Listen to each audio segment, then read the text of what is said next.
Shalom Bapak Ibu Saudara yang terkasih di dalam Tuhan. Hari ini kita akan kembali merenungkan bagian firman Tuhan di dalam masa Prapaskah ini.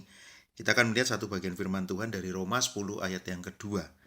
Roma 10 ayat yang kedua, sebab aku dapat memberi kesaksian tentang mereka bahwa mereka sungguh-sungguh giat untuk Allah, tetapi tanpa pengertian yang benar. Tema hari ini diambil dari bahasa Inggris seal yang kalau diterjemahkan bisa diartikan sebagai semangat, dan di bagian ayat yang kita baca di Roma 10 ayat yang kedua di Alkitab kita diterjemahkan giat, sungguh-sungguh giat.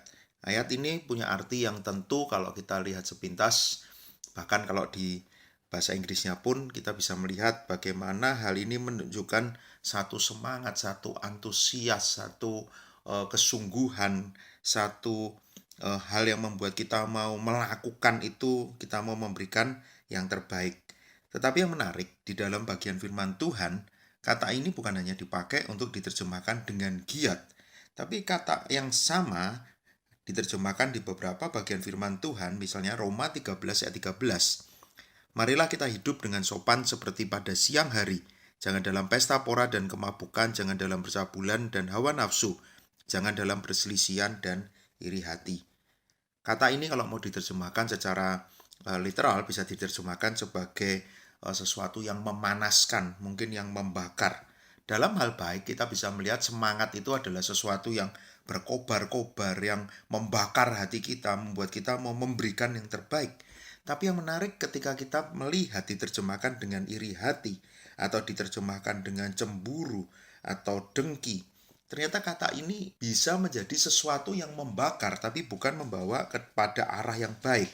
Bisa membakar, tetapi bukan membawa kita di dalam satu ketaatan untuk melakukan rencana Tuhan, tetapi justru membakar yang membuat kita justru akan menghadapi kehancuran.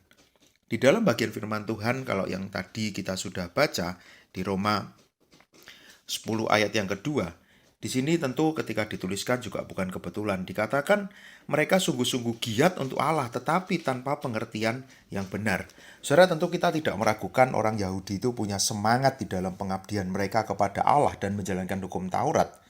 Paulus sangat tahu ini karena Paulus sendiri adalah orang Yahudi. Dia sendiri pernah ada di dalam jalan itu.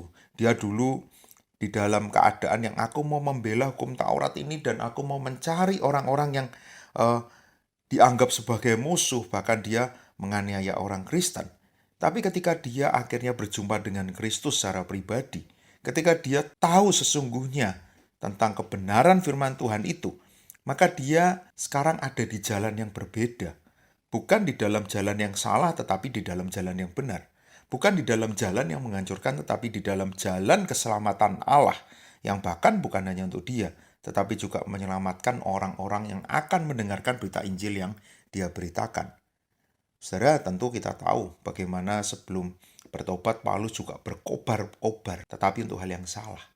Dipenuhi dengan kemarahan, kecemburuan, persaingan, iri hati. Dan bukankah kita ingat bagaimana orang-orang Yahudi, para ahli imam, ahli Taurat, bukankah mereka yang akhirnya juga menyalibkan Yesus? Karena mereka iri, mereka melihat keberadaan Yesus itu mengancam otoritas mereka, mengancam apa yang selama ini sudah mereka jalankan. Padahal ketika kita mau melihat apa yang Kristus lakukan, semua orang mengakui dia adalah Allah. Tahu apa yang Yesus lakukan itu adalah hal yang betul.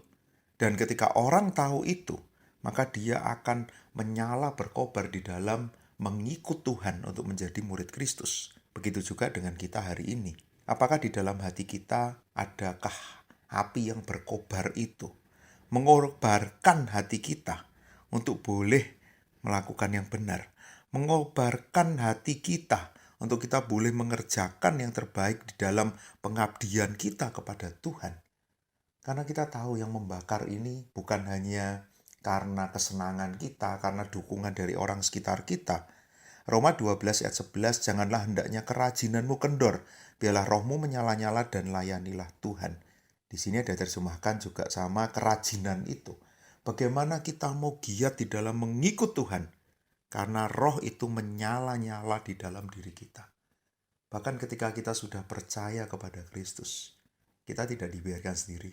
Roh Kudus itu yang sekarang ada di dalam hati kita, yang mengobarkan semangat kita untuk hidup mengikuti kehendak Tuhan, untuk memberitakan Injil Kristus, untuk menjadi saksinya, untuk menjadi garam dan terang. Semoga itu yang menyala di dalam hati kita, bukan hal yang jahat, bukan hal yang karena kesenangan kita, bukan karena kita iri dengan orang lain, bahkan untuk agenda pribadi kita.